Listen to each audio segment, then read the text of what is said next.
Hey guys, அமேசானில் வந்து Samsung Galaxy M15 mobile வந்து ஆர்டர் பண்ணியிருந்தோம். 3 நாளில் வந்து கொடுத்துட்டாங்க. இப்போ பார்த்தாலும் அமேசானில் வந்து 13,000 இருக்கும். நான் 1,300 கூப்பன் அப்ளை பண்ணி இதை வாங்கி. இப்போ இது ஒரு ப்ரைஸ் அமேசானில் 13,000 தான்.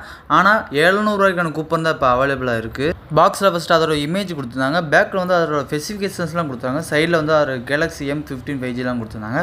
வாங்க அதை வந்து ஓப்பன் பண்ணிடலாம். இதில் வந்து 6000 mAh battery, super AMOLED display, 4 வருஷத்துக்கான OS அப்டேட்டு, இந்த மாதிரி நிறைய ஃபீச்சர்ஸ் இருக்குது. டிஸ்பிளேல போகிறேன் பார்த்து தெரிஞ்சுக்கலாம். பாக்ஸ் ஓப்பன் பண்ணி உள்ள ஒரு டப்பா இருந்துச்சு, அது தூக்கி ஓரத்தில் வச்சுட்டு நம்ம ஃபோனையும் ஃபஸ்ட்டு ஓப்பன் பண்ணி பார்த்துடலாம். இதில் வந்து சார்ஜிங் கேபிள் மட்டும் தான் வரும். சார்ஜிங் அடாப்டர் வந்து 1,300 அமேசானில் பண்ணியிருக்காங்க. தனியாக தான் நம்ம வாங்கிக்கணும். சுற்றி பிளாஸ்டிக் தான், இருந்தாலும் கிளாசி ஃபினிஷில் கொடுத்துருக்காங்க பேக்கில். அடுத்த சைடில் வந்து வால்யூம் பட்டனும் பவர் பட்டனும் கொடுத்துருக்காங்க. வாங்க மொபைலை பூட்டப் பண்ணிடலாம். அடுத்த பாக்ஸில் என்ன ஆச்சுன்னு பார்த்தோம்னா type C to type C cable கொடுத்தாங்க. அதுக்கான அடாப்டரோட லிங்க் வந்து டிஸ்பிளேல கொடுத்துருக்கேன். அடுத்து யூசர் மேனுவல், சிம் இன்ஜெக்ட் பின்னு இருந்துச்சு. இந்த ஃபோன் வந்து அமேசானில் 3 கலரில் அவைலபிள் இருக்குது. சேனலை சப்ஸ்கிரைப் பண்ணிட்டு லைக் பண்ணி